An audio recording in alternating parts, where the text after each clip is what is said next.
You are listening to Amplify Your Success Podcast, episode 217. And today we're going to talk about how to land a coveted branded talk. That's right, like TedX Talks, to build your authority. You ready for this? Let's get started.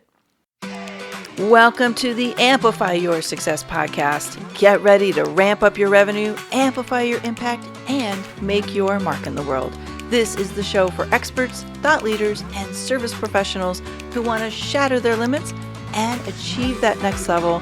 You're going to find out from other experts and influencers how they made it. Now, let's get amplified. Hey there, inspired entrepreneurs and business leaders. It's your host, Melanie Benson, authority amplifier to expertpreneurs just like you, and I'm excited to share today's episode with you. So let's check in.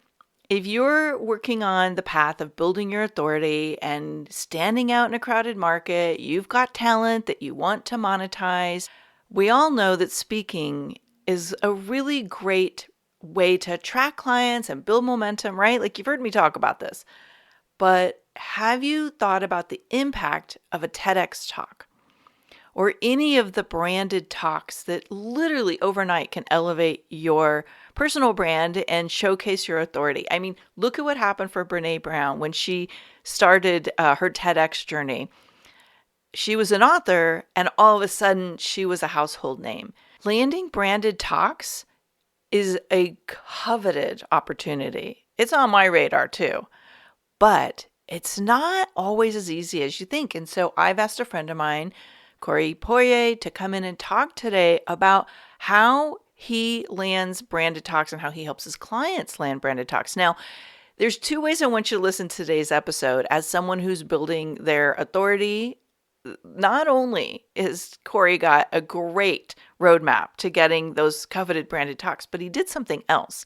And listen in between the advice he's giving about branded talks to hear how he also tapped into a blue ocean strategy. Corey knew how hard it was to land TEDx talks, and one of the things he brilliantly did is leverage that coveted profile of a TEDx talk or any of those branded talks and created his own platform, his own branded platform to help people achieve that goal and stair step into the bigger platform. So it's really a cool double lesson today that I'm sharing with you. Now, while we're on the topic of authority, I want to make sure you know about a resource that's available to you right here in my own community, and that is the Amplify Your Authority Facebook community. Now, one thing I know about the journey to building a brand around your authority and your talent is it can feel a little lonely at times. We can get isolated, especially right now where so many people are working virtually. And there's nothing that's more exciting and more empowering than to align with others who are on the same journey and share resources, share insights, share the vulnerable stuff that comes up where we're bumping up against limiting beliefs, if you caught last week's episode. And I also have included in this Facebook community 7 of my best tips to help you get out of feeling invisible and start getting results fast. Start getting booked, start getting on stages, start getting your message in front of ideal clients and enroll them instead of struggling to feel like nobody gets me and I'm a best kept secret. So if you'd like to join us in there, you can look in the show notes for the link, or you can head right now to authorityamplifiers.com. Right now, this membership is free. I don't know if we're going to keep it free for very long, but we'd love to have you join us in the community. Now, let's get into today's episode. Welcome back, Amplify community. I'm so excited to introduce you to my friend, Corey Poirer. Now, Corey is doing something so awesome and so amazing. I couldn't wait to have him on the show. Corey is a multiple-time TEDx, Mo Monday, and PMX speaker. He's also the host of the top-rated Let's Do Influencing radio show, founder of the speaking program, and BLu Talks, which is a phenomenal stage that we all want to get on. He's been featured in multiple television specials, a columnist with Entrepreneur and Forbes magazine. He's been featured in and on CBS, CTV, NBC, ABC. Oh my gosh, where hasn't Corey been? He's a Forbes Coaches Council member, and he's one of the few leaders that have been featured twice on that Entrepreneur on Fire show. We all know how amazing it is to get a spot on that podcast. He's also interviewed over 6,000 of the world's top leaders, and he's joining us today to reveal what it takes to get on these branded talk stages that can propel your speaking career forward. So, Corey, thanks so much for joining in today. Thank you. I'm super excited. I've been waiting for this. I know. Hey, every once in a while he check in. He's like, "Are you ready? Are you ready?" I'm like, "Let's do it. We're ready." It's a special conversation, and I really wanted to give this the right timing because I think right now speaking it's like everybody understands the power of it, but so many people are kind of confused about how to get started, whether it's paid speaking or landing like a TEDx talk or a BLu Talk. It's not just about like reaching out and saying, "Hey, can I speak?" There's a lot that goes into it. So I kind of wanted to start a little bit with how you got started speaking on these kinds of stages. Wow. So, Melanie, it's almost like there's a lot to unpack there, but I'll make it a Reader's Digest version. And so, how I get started in speaking, it's probably to this date, I still think most people say it's the weirdest way to get in, which is that I was tricked into performing stand-up comedy on a stand-up comedy stage, and I was horrified, terrified of the idea of getting on the stage, but I basically realized I didn't want to live with regret, and I would live with regret if I didn't jump on that stage. And so I took this workshop, a stand-up comedy workshop, and this one night, the guy that ran the workshop ran a show. We promoted it, and basically we thought we were going to be entertained by other people. And essentially, what happens? We found out 5 minutes to showtime we were the other people, and so I had no material. I was basically told 5 minutes to showtime. I was supposed to perform in 5 minutes, and the inclination at first was to go try to get out and escape. And I tried to find an exit window in the bathroom, and none existed. And the interesting part to this whole thing is 15 people took that workshop and came that night. And whenever I came out of the bathroom, 8 were gone, 7 were left. So basically, when I say I asked, did I want to live with regret? I had this vision of me being an older guy pointing at the stage saying that was going to be me one time, but I didn't take the chance. And that's what pushed me to get on the stage that night. And to finish the story off, basically, that's what opened the door to me speaking, because I kept going back, bombing week after week on the comedy stage. And one week I went to a show. It was actually Tony Robbins. And somebody said, "Can you believe he gets paid to do this?" And I said, "Wait a minute. Somebody's getting paid to do what I'm showing up and doing for free? How do I do that?" And that's what kind of got me searching down the path of how do you get paid to speak. So that's really what opened the door for me. Hmm. I have this visual of Corey on a stage. You say you bombed on your comedy routine, but now I need to see the comedy routine at some point, Corey. So we have to gauge it now that after you've done so many paid speaking gigs and you've had so many stages, I'm sure your comedy would be very entertaining. Well, I'd love to get out and do it again. It's been a while. Last time I spoke at Podcast Movement, I think it's a conference you're familiar with. It was in California near where was it at? It was near I forget the name of the place, but anyway, it was actually close to Anaheim. Is another comparison, and I got to perform at the Improv.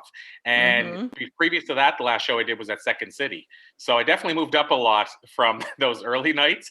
And both of those shows I can report went over quite well. So I think it gets easier after you've been doing it a long time. Yeah, I think if you can do that on the spot comedy and not like pass out from sheer terror, then you can pretty much take any stage, right? It's good training. It sure is. Yeah, it was. And I tell people all the time that it was the best training ground I ever had.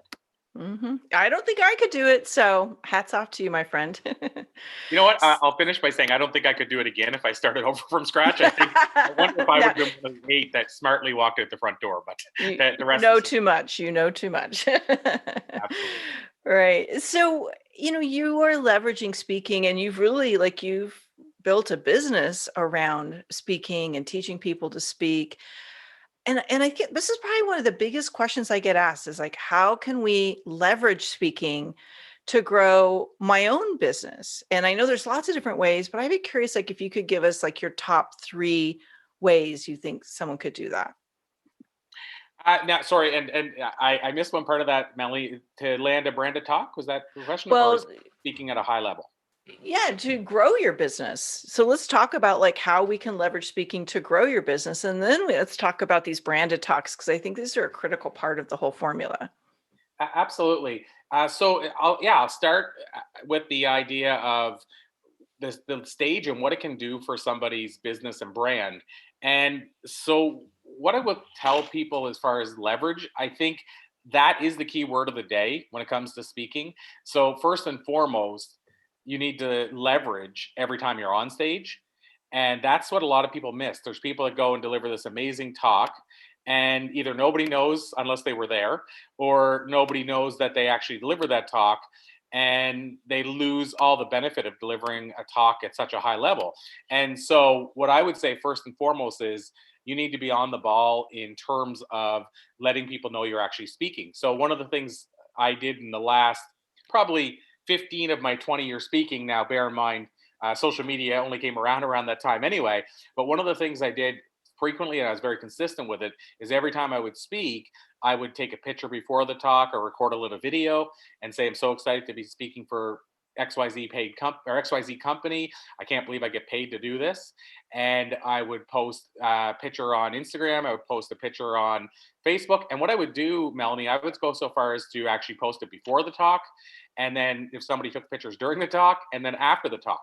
So it gave me 3 times to remind people that either A, I was available to speak, or B, if I was promoting something, I would mention the cause or whatever I was leveraging at the time in terms of my brand.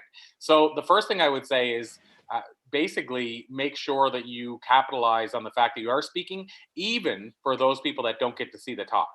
Hmm. And by the way, that's very close to the idea of, are you maximizing the interviews you're on, even if people haven't seen them? So, you read my bio at the beginning, Melanie, and the person may never go back and listen to my episode of Entrepreneur on Fire. But if they're a fan of the show, then all of a sudden I gained credibility in their eyes simply because you let them know that I was on the show. So, first of all, I would say leverage your time on stage and before and after you're on stage. That's one thing. The second thing is, while you're on stage, know how to leverage speaking for whatever it is. So working this into your talk, whatever it is you're wanting to be a call to action. So for instance, if I'm wanting to get more speaking engagements from this speaking engagement, I might say something like, just last week I was speaking in insert name here, and somebody in the audience asked me this question, and so I thought I would answer it here today. And you see what I did there, Melanie, is I inserted it in a way that doesn't seem like I'm trying to pitch hire me as a speaker, but I'm reminding you that I speak in various places. Right. Now, Seeding. go ahead. I just said seeding.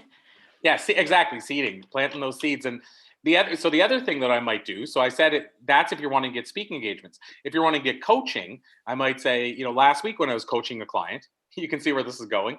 If I wanted media interviews, I might say last week I was on the XYZ show and I shared this one thing that I'm about to share with you right now. If you want people to know about your book, you could say, one of the things I wrote in my book is this, this, and this.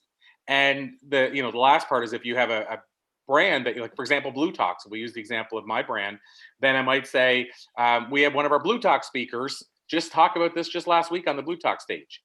And so hopefully you can see with the seating there, I took 5 different scenarios, but whatever the scenarios, I can't do all 5. It has to be one clear cut call to action, and I'm seeding along the way. And so why I mentioned call to action, because those aren't really calls to action, is I'm leading towards a call to action at the end, whatever that is.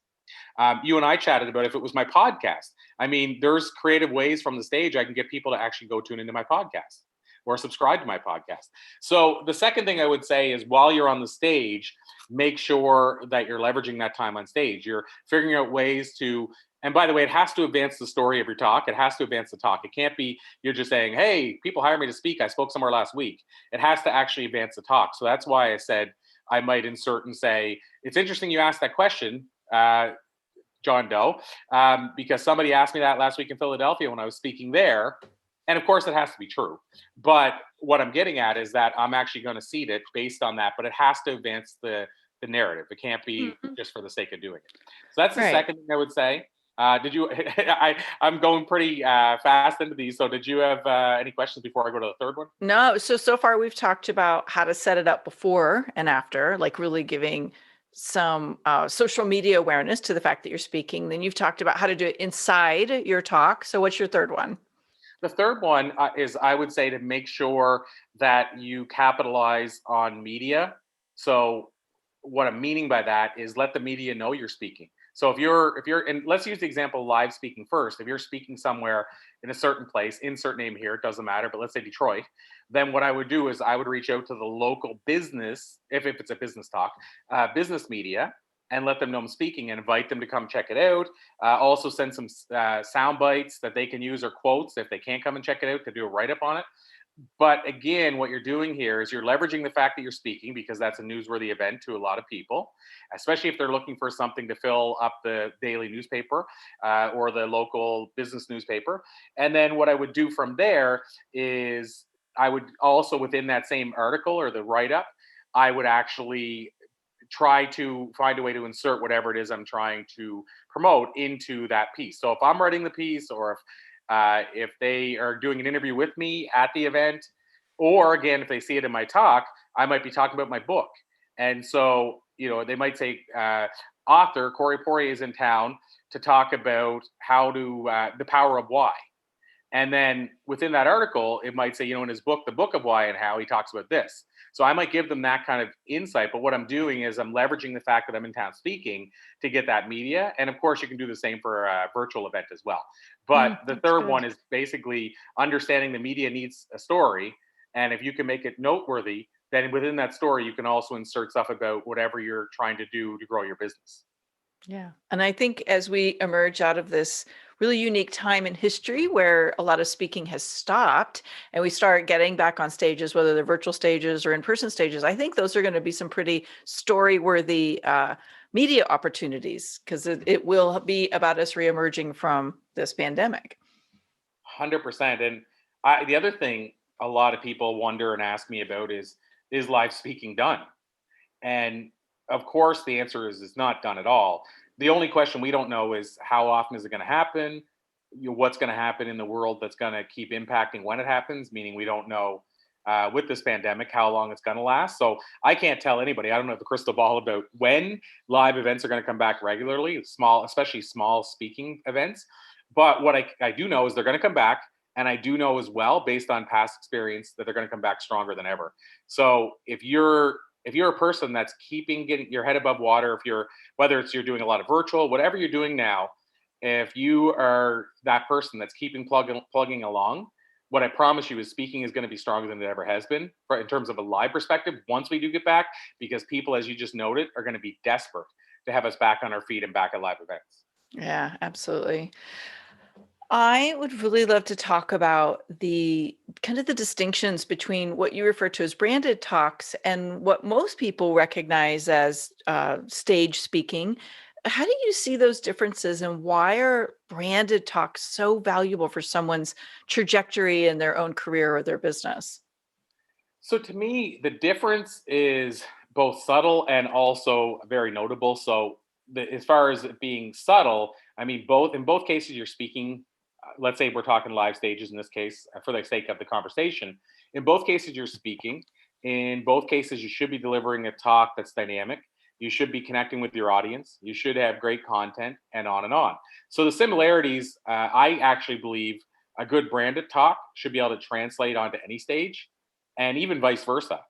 Now, having said that, the difference is because people don't typically translate them, meaning they do present them differently. Because they do present them differently, the differences is, to me, there's both sides: how you deliver a branded talk and what a branded talk is. How you deliver it, because mostly branded talks are shorter. So how you deliver it is that you have to stick within a lot of, in my opinion, uh, formats that really work well for short talks, i.e., you shouldn't have more than three main points or takeaways, if you will, in a short talk. And I would even say one would be ideal. Whereas in a 45-minute talk or longer, you can obviously have five if you want it. So that there's, in terms of how you deliver the talk and how you structure it is different. But in terms of what a branded talk actually is, for those that are saying, okay, but what does that even mean? To me, a branded talk is a talk that, or an event, or series of talks that's built around an overall brand. So TEDx, for instance, is to me a branded talk, because TEDx has built a full brand that exists without the talks. And then when we get on the stage, we create the talks that sort of make it that branded experience. But it's still, they're going around various places. The brand stands on its own, so that you know what TEDx is or TED is before you even see the speakers. And so you're coming for usually TED, and then you discover these great speakers. Other examples of that to me would be Goalcast or Mind Valley. Now, I'm not talking about the videos, but I'm talking their live event. To me, that would be a branded talk. Inbound is another example of a really big branded talk. Other examples would be podcast movement, which I mentioned, or social media marketing world. So these are branded talks that take place. The one difference between them and TEDx, and I would put BLu Talks in the same situation as TEDx in this, is that we're bringing our talks to various places versus having one talk a year in one place. So to me, they're all branded talks because they're built around a brand that exists beyond the speakers.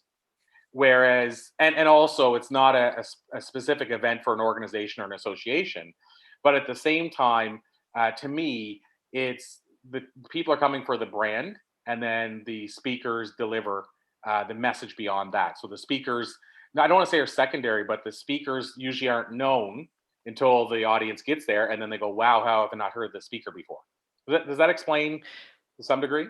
Yeah, and I think, here's my impression, and maybe you see this differently, but my impression too is that, and I agree with everything you just said, and it's almost like, to me, when someone lands that branded talk and they do everything you talked about, really leveraging that time on the platform with the pre-event, like buzz you create, how you see during the talk, and leveraging media after the talk, all of that being present, you can literally move from being invisible in your industry to being a coveted, influential expert within a matter of minutes because that the influence you borrow from that platform propels your brand. Would you agree with that?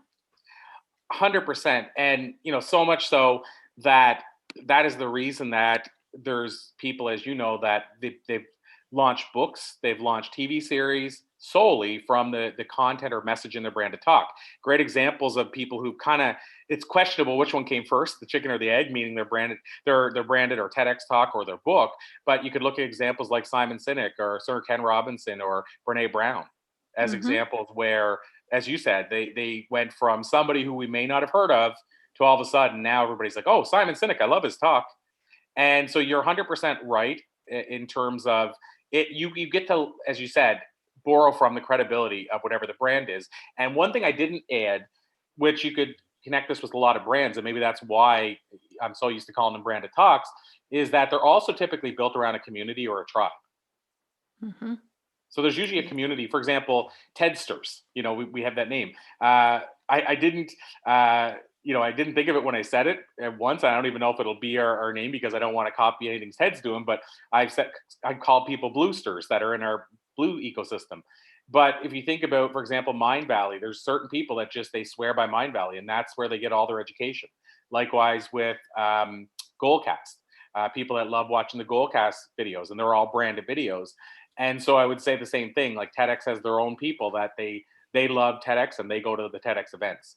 And so that's the other part I didn't mention is usually there's a core tribe or community that always supports these events, and they're the ones that share and say, hey, podcast movement's coming to Anaheim this year, and so on and so forth. So that to me is also a component of branded talk, is it's built around a strong community.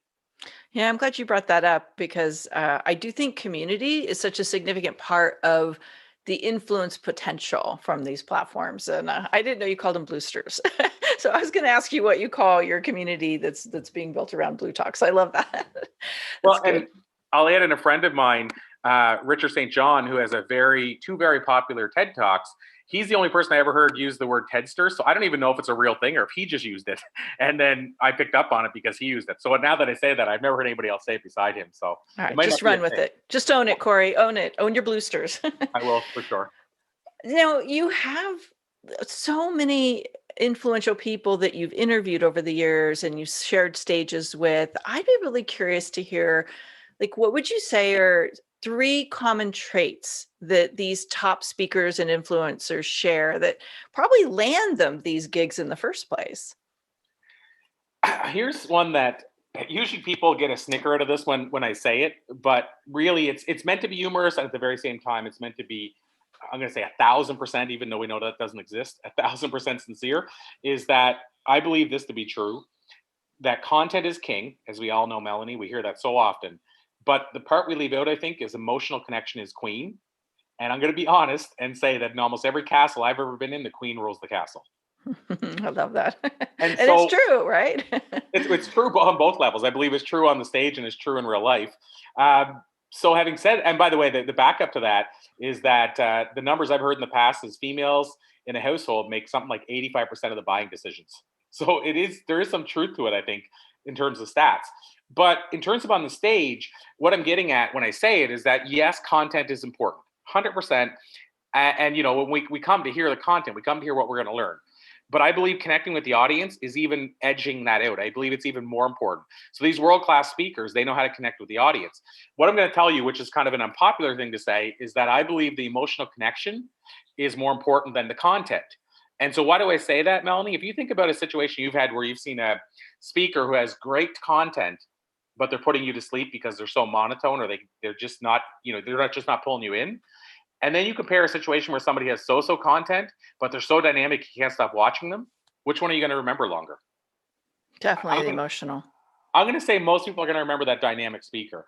And Yeah. so, yes, you want both. So I want to clarify. I'm not saying, focus on the connection and don't worry about content. What I'm suggesting, though, is a lot of people forget about emotional connection and just focus on content. I'm saying if you had to focus on one, focus on make sure you connect with the audience and then deliver your brilliant content. So Let the me say world class. something about that before you move on, because this is key. And sometimes you drop these wisdom bombs and then you jump onto your next thought. But I want you as in the Amplify community, I really want you to get this one. Yeah.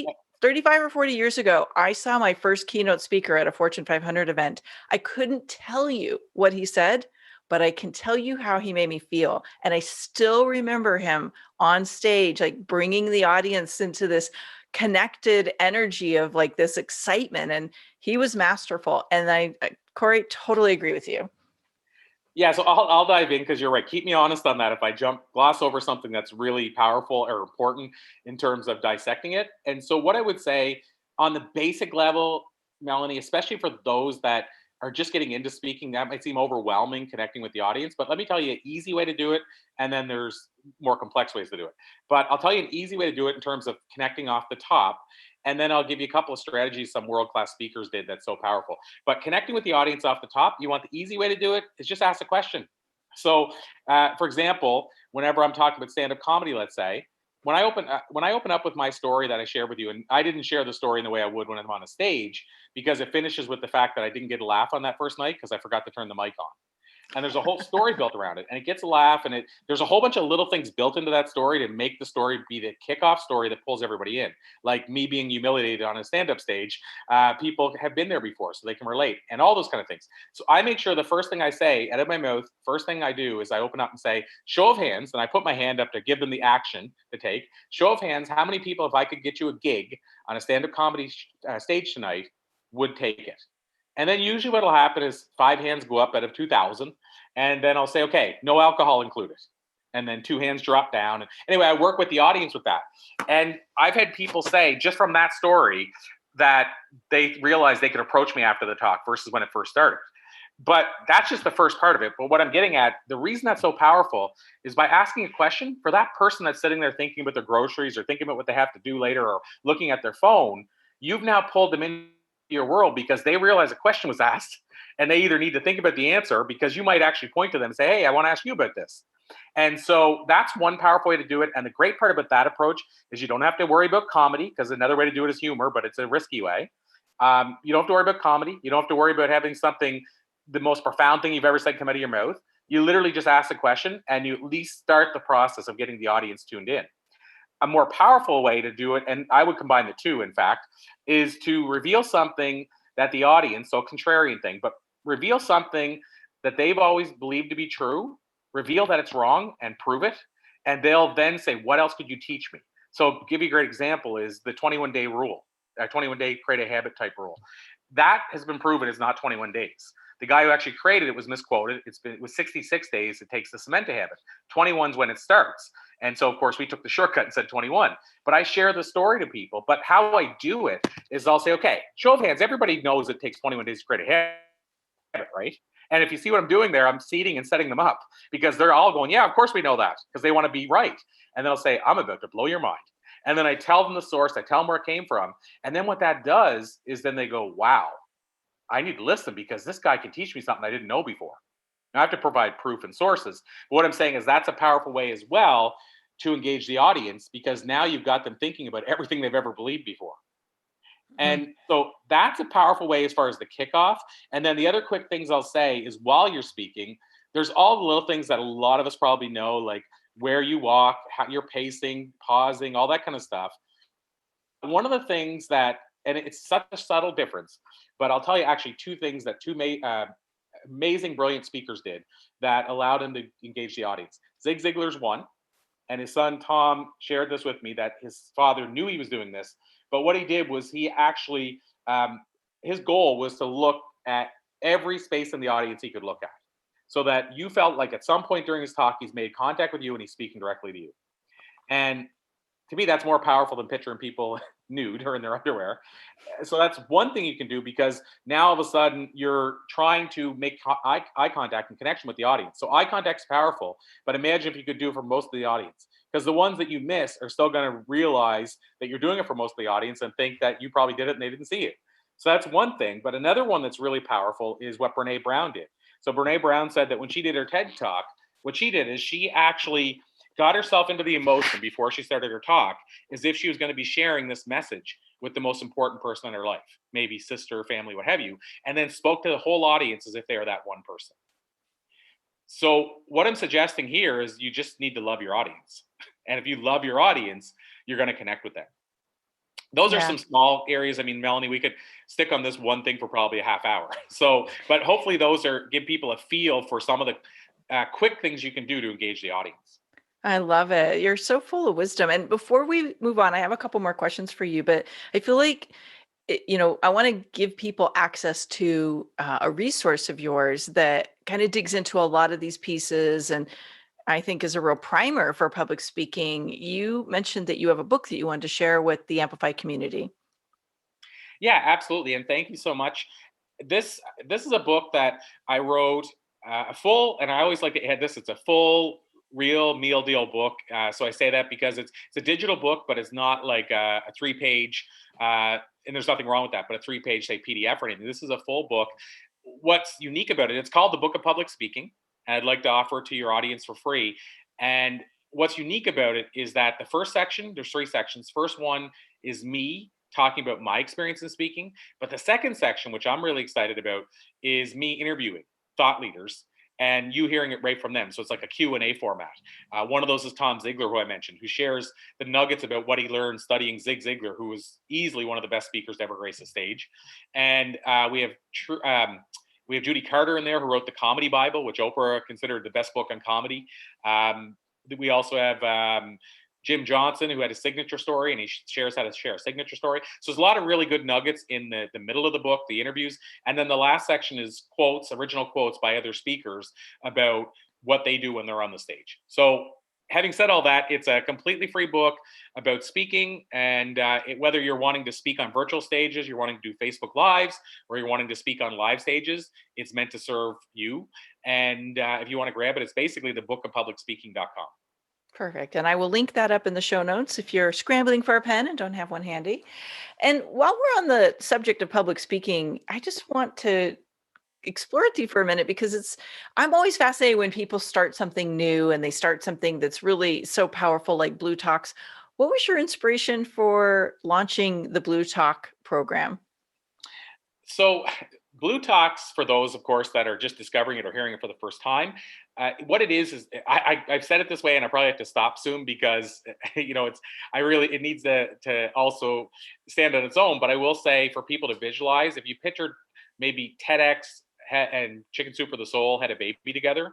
That's really what to me I consider BLu Talks, because Chicken Soup for the Soul takes the inspirational side of things, the synchronicity, the spirituality, and Ted focuses a lot more on that idea that's going to change the world.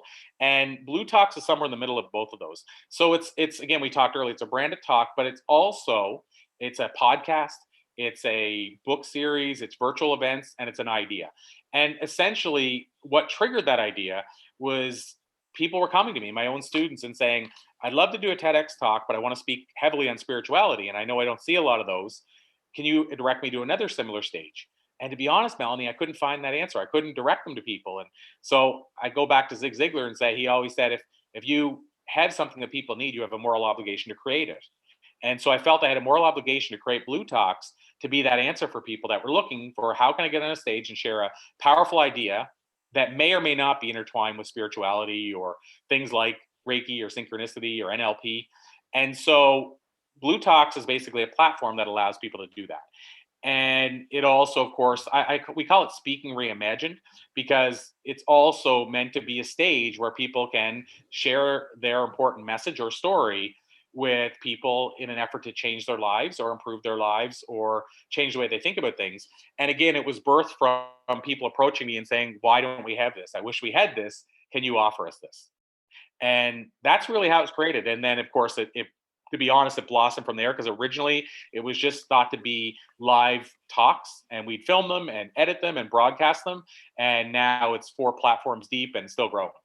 Yeah, you just did a really cool virtual one not too long ago, which you invited me to, which I was very grateful to be a part of, on amplifying your messages. And I just love the way you're taking BLu Talks and giving it innovative ways to get people's message out there, because I think TEDx is very coveted, but you're right. It also kind of limits what they're willing to put on those stages. So this is a great way to take some of these newer, more evolutionary ideas and give them their own space.